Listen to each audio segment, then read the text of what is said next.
Karnataka CM సిద్ధరామయ్యకు meta సంస్థ క్షమాపణలు తెలిపింది. ఒక పోస్ట్ ని కన్నడ నుంచి ఆంగ్లంలోకి తప్పుగా అనువాదం చేయడంపై సిద్ధరామయ్య ఫైర్ అయ్యారు.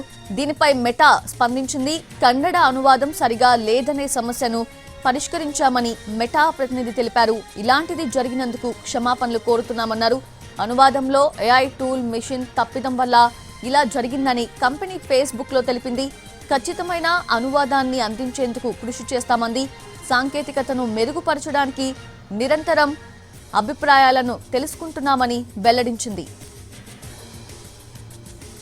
ఇటీవల సీనియర్ నటి సరోజాదేవి కన్నుమూశారు. ఆమెకు సంతాపం తెలుపుతూ సీఎం కార్యాలయం కన్నడలో ఓ పోస్ట్ పెట్టింది.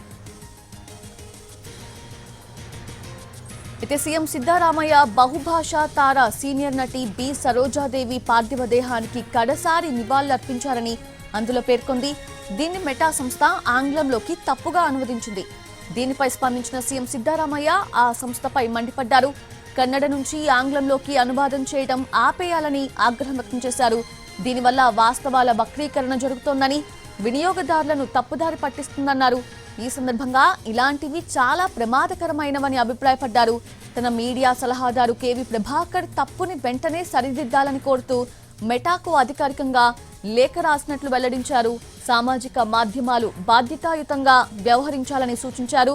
టెక్ దిగ్గజాలు చేసే ఇలాంటి నిర్లక్ష్యాల కారణంగా ప్రజల్లో నమ్మకం పోతుందన్నారు. దీనిపైనే మెటా స్పందించింది.